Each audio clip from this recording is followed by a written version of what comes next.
This is the way it feels to move through summer in Lululemon. Iconic Align softness without the front seam. For our smoothest look and feel ever, summer won't know what hit it. Stretch your limits in the non-stop flexibility of the new Lululemon Align No-Line Pant in select stores and at Lululemon.com. I think you're on mute. Workday starting to sound the same? I think you're on mute. Find something that sounds better for your career on LinkedIn. With LinkedIn Job Collections, you can browse curated collections by relevant industries and benefits, like flex PTO or hybrid workplaces, so you can find the right job for you. Get started at linkedin.com/jobs. Finding where you fit. LinkedIn knows how. This is Optimal Living Daily, 5 Habits I'm Glad I Stuck With by Josie Michelle Davis of josiemichelledavis.com. And I'm your narrator, Justin Malik, reading you blogs every single day of the year to help you live a more meaningful life. We have 5 shows where we do that. Search for Optimal Living Daily wherever you're hearing this to find all 5 shows.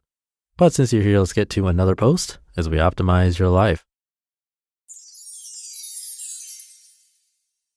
5 Habits I'm Glad I Stuck With by Josie Michelle Davis of josiemichelledavis.com. I am all about them habits. Seriously, building positive habits into my life has been the ultimate game changer for me. When I look back on who I used to be, struggling to get anything done even with 10 times more free hours in the day than I have now, I feel a little bad for that girl. She was doing her best, she just couldn't figure out how to pull it together. Days started late, focus was impossible, and energy was non-existent. Committing myself to building positive habits has totally flipped all of that. Don't get me wrong, most of these were incredibly hard to get past the stage of my brain screaming, I don't want to do this. The struggle was real, but it sure as was worth it. 5 a.m. wake up. Okay, I know I'm already about to lose you here, but hang on for a minute. Sometimes desperation breeds good things. Last year I transitioned back to a 9-to-5 after working freelance for a year. I was heading back to a full-time gig with a nice long commute, and I knew I didn't want to revert to how I'd been in the past, letting work and driving be my entire life. I knew I wanted to keep my nights set aside to spend with my husband, so there was just not a lot of options to fit in time for myself and my own goals. I went from waking up between 8 to 9 a.m. every day to waking up at 5 a.m., and I'm honestly so glad I did. If you think you're not a morning person and are already tired waking up earlier, you might think, why would you wake up earlier? Well, so did I, but now I'm eating those words and I'm not even mad about it. I actually just finished reading The Miracle Morning and found myself really relating to a lot of his sentiments about early wake-up calls and making the most of that time. I'd highly recommend it if you're thinking about becoming an early riser too. Plus, then you don't have to listen to me ramble on about it. Daily exercise. You knew it was coming. Making exercise a daily habit was incredibly hard, but the most important habit I've built so far. Getting my blood flowing and focusing on my movement every day has really helped me fight depression, gain more energy, and build confidence. It's also my dedicated me time, and I've come to really appreciate having that. I won't prattle on, mostly since I've already done that before, but seriously, I know that you may think you aren't a workout person, that you hate gyms, and that you'd rather do anything besides exercise, but I promise that it is worth those first few painful months to make it a habit. AM workouts. This is essentially the baby of the last 2 habits, but I feel like it needs its own little section because I used to truly, deeply, and profoundly hate working out in the mornings. I avoided it at all costs. You can ask my poor husband who had to listen to me complain about it daily for at least 2 months before I finally learned to love it. I was an incredibly slow runner in the morning and it felt like every move was agony. But when I went back to my 9-to-5, I knew night workouts weren't something I could keep up consistently. So I did it, even though I absolutely hated it. And then I kept doing it. Then I noticed I felt better throughout the day and loved being able to check such a big thing off my to-do list before I even got to work. Working out in the morning also has the major benefit of being hard to back out of. If you wait until later in the day, it's easy to talk yourself out of it or find a million excuses. As soon as I wake up, I throw on my gym clothes and I'm basically out the door, so it's a lot harder to talk myself out of it since my brain isn't even on yet. If you're a PM exerciser and trying to switch to AM, my biggest piece of advice is to be kind to yourself. Your run times may be slower, but just give yourself a big gold star and a pat on the back for getting it done. audiobooks. And now for something completely different. I spend 2+ hours in the car every weekday and usually a good chunk even on the weekends. So I have all this car time that for years I really didn't know what to do with. I'd actually re-listen to podcasts a lot. I always had struggled with getting into audiobooks. I really struggled with finding narrators I could stand to listen to for 6+ hours. I wrote them off as not for me, but then one day I got really bored and decided I needed to use all of this car time smarter. Honestly, this one has been difficult at times. I'm still really picky about narrators. Just this morning I turned off a book 2 minutes in because of the narrator, and generally like to stick to nonfiction since I'm driving and don't want to get too caught up in a fiction world. I'm crazy, I know. I also like to try and keep costs down, so I try to find as many through the Libby Library app, but that often means having to wait for holds. I try to spend just 5 minutes a week going through available audiobooks from the library and placing holds on anything that looks good so that I constantly have new holds coming in after I'm finishing other books.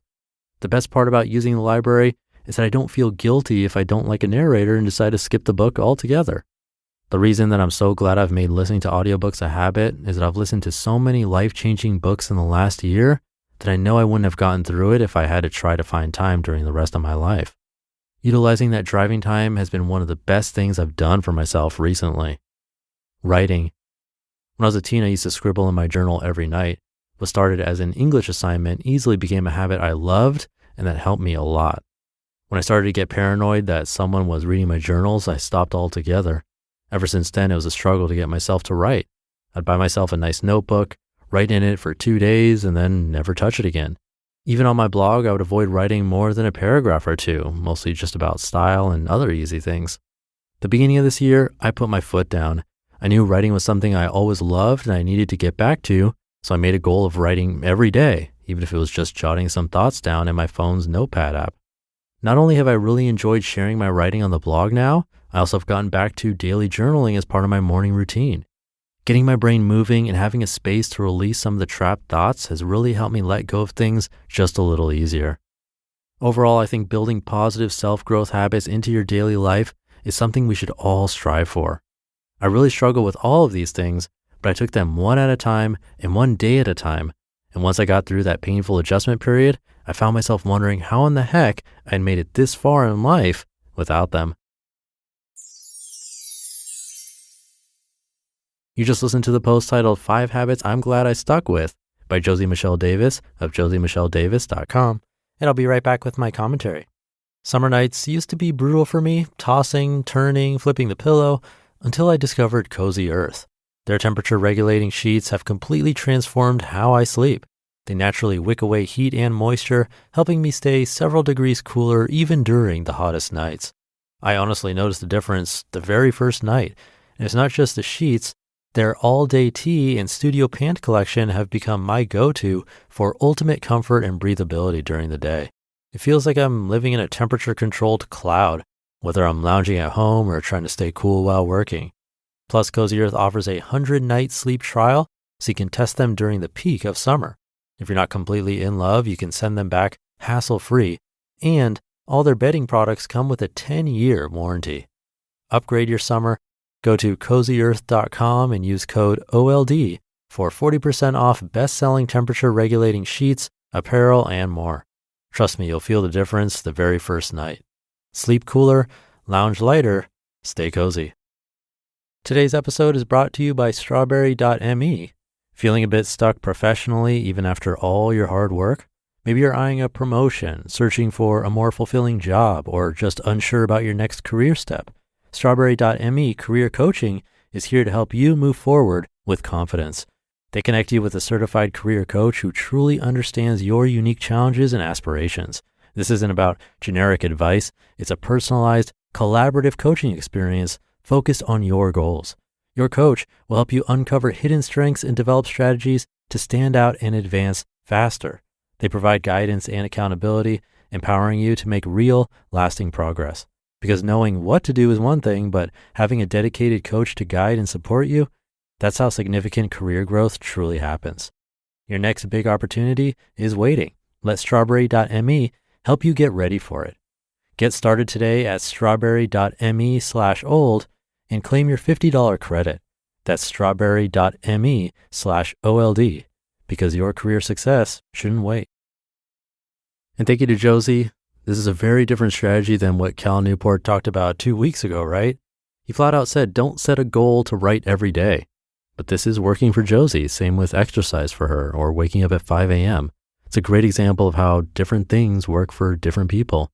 Maybe she has missed a day, but it doesn't stop her from jumping right back on and continuing. We all have different personalities, and trying something is always better than doing nothing. So if you do try a daily habit like what Josie does, if it doesn't work, try Cal's approach. That's what this podcast is all about, hearing different perspectives so they can choose what works best for you. That'll do it for today. Have a great day, great weekend if you're listening in real time, and I'll see you tomorrow where your optimal life awaits.